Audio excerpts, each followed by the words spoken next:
I feel like we waited ages and ages for a Marvel movie, and then we have all of them coming at us all at once. I'm very excited to be reviewing the latest one.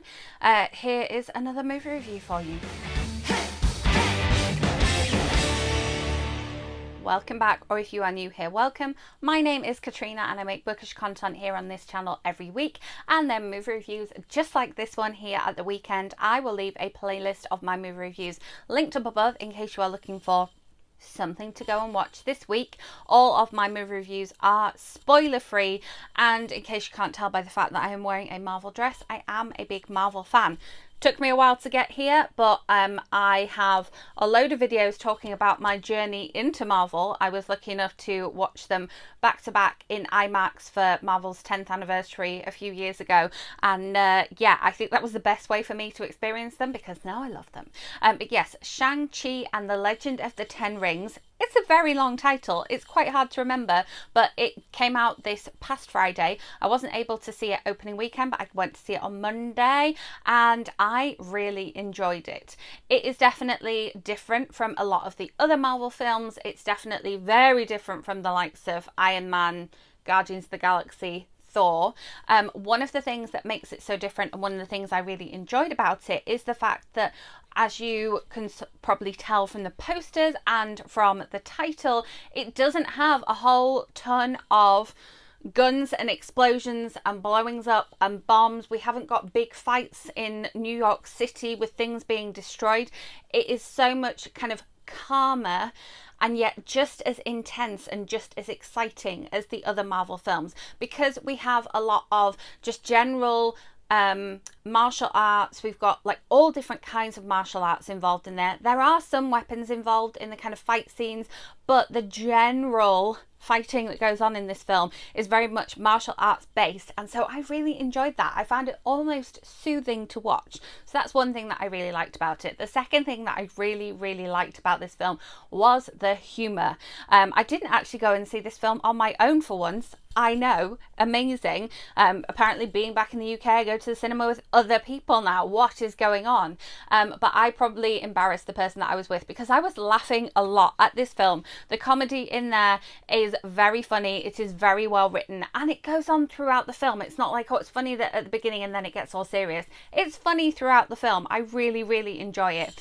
Especially love the fact that we have a cameo from a previous, well, it's not even a cameo. He ends up with quite a big role, but a previous comedy character from one of the Iron Man films. That's not a spoiler, but I love the fact that this character reoccurs, and I think I found this character funnier in this film than I did in one of the Iron Man films. But additionally, we have Awkwafina. Now, I'd only seen the trailer for this one once, amazingly. I think probably because I had a bit of a gap where I wasn't going to the cinema for a little while there due to, you know, flying and moving countries and having to quarantine once I got here. But I did not know that Awkwafina plays such a big role in this film. I am a big Awkwafina fan. I know it's a controversial opinion to have, but I am a big fan. Nora from Queens, Raya and the Last Dragon. I really enjoyed her in Crazy Rich Asians. I enjoyed her in Ocean's 8. I think I'm one of the only people that actually enjoyed that film. But I'm a big fan of hers, and so the fact that she plays such a massive role in this film, she does provide the comic relief in the film. However, her character grows and develops almost as much, definitely not as much, but almost as much as our main character in this film. And I thought that the main character was really well developed as well.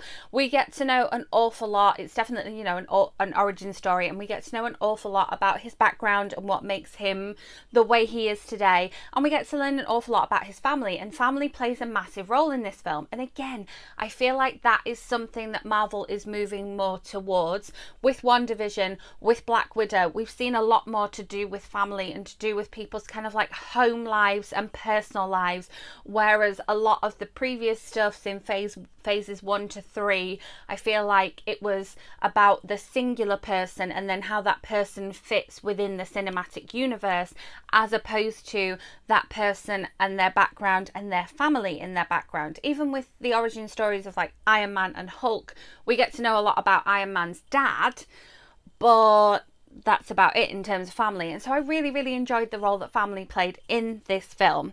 I would say that this is definitely one of those films that you do have to concentrate on as you are watching. Some of the things that happen in the film, you're like, what's going on now? What's happening now? Oh, okay, all right. It might strike you as a little bit weird, but when you see the film as a whole entity, that weirdness is actually something that's really clever. It's strange that I'm sitting here saying, I found it weird, or you really have to concentrate, otherwise you're not going to know what's going on, and then also saying, it was a really good film, I really enjoyed that. But when you step back, when you reflect at the end of the film, you see the film as a whole, and you're like, oh, okay, that weird thing that happened makes sense with this other weird thing that happened, and together they make geniusness. And so I do think that it's definitely one that you have to sit down and concentrate on. My thing always is, should you pay your cinema going money to go and see this in the cinema, or should you wait to see it on Disney Plus? When it comes to Disney Plus, should you wait and watch it on the small screen? Absolutely, I think that you should see this one in the cinema. There are several reasons why. Firstly, obviously, it's Marvel. It was filmed partially in IMAX. It was filmed with Dolby Atmos sound. I saw it in the Dolby screen. I thought it was fantastic in the Dolby screen. If I had the opportunity to go and see it in IMAX, I would do, knowing that some of it was filmed in IMAX, and so visually it benefits from being seen on the big screen. Because there are some super quiet moments in this film as well, I would say that it benefits being seen with cinema sound as well as, you know, cinema vision, just because when you watch it at home, you're not going to have that kind of surround sound, and you're not going to appreciate the difference between the loud moments and the quiet moments quite as much. And then additionally, I think you need to see it in a distraction-free environment. I know if I was watching this one at home, I would probably have sat there and done things on my phone. I would have watched it at the same time as having lunch or dinner, and so I would not have concentrated on everything that was going on the screen, and I would have been lost. That is a 100%. I would have been lost. And so I recommend that you go and see this one on the big screen, pay your cinema going money, because it's a good film, it's worth the money, and it's definitely worth seeing it on the big screen for the sound, the vision, and the distraction-free environment. I think that I'll be interested to see where this character fits into the rest of the cinematic universe. I'm excited to see the upcoming releases, the ones that we know that are coming within the next 6 to 9 months, and see if he kind of pops up in any of those. Be warned, as usual with Marvel, there is a mid-credits and an end-credits scene. Again, no spoilers on what those are, but definitely stay until the end of the credits. You don't want to miss out on those, because those are always so revealing, aren't they? But yes, I enjoyed the film. I thought it was good. Definitely one that you have to concentrate. Definitely very different from a lot of the films in phases 1 to 3. But I'm excited to see where this fits into the universe from here on out. So yes, thank you so much for watching. Let me know in comments if there are any films out in cinemas right now that you would like me to go and watch and bring my review to you here. I can't promise anything, but I will try.